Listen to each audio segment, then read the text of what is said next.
I always go into this kind of Jackson Pollock crazy thing where I'm just like writing and going and kind of just in my researcher mode. And so here's what I found. What they had in common was a sense of courage. And I want to separate courage and bravery for you for a minute. Courage, the original definition of courage, when it first came into the English language, it's from the Latin word cur, meaning heart. And the original definition was to tell the story of who you are with your whole heart. And so these folks had, very simply, the courage to be imperfect. They had the compassion to be kind to themselves first and then to others, because as it turns out, we can't practice compassion with other people if we can't treat ourselves kindly.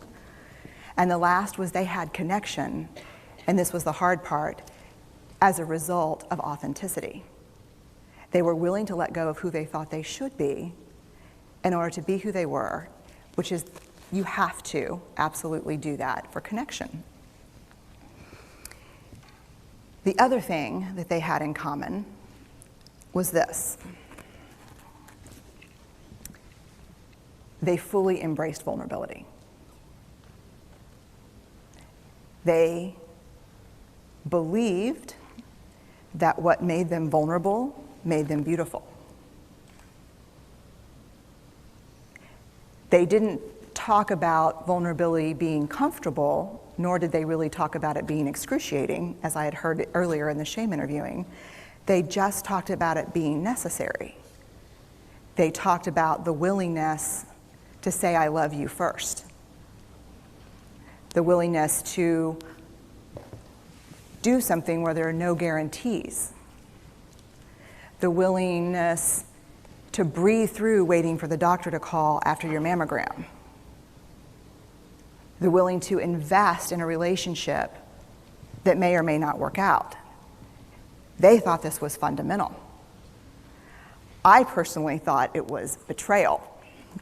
I could not believe I had pledged allegiance to research, where our job, the definition of research is to control and predict, to study phenomenon for the explicit reason to control and predict. And now my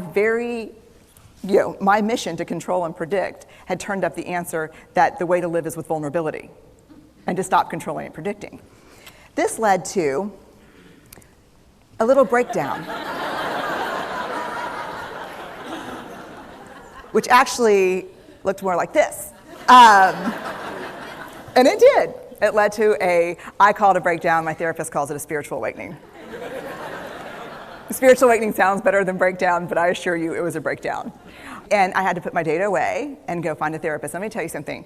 You know who you are when you call your friends and say, I think I need to see somebody. Do you have any recommendations?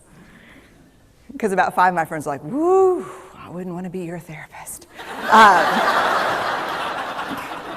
I was like, what does that mean? And they're like, oh, I'm just saying, don't bring your measuring stick. It's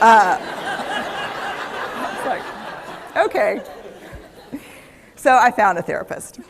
My first meeting with her, Diana, I brought in my list of the way the wholehearted live.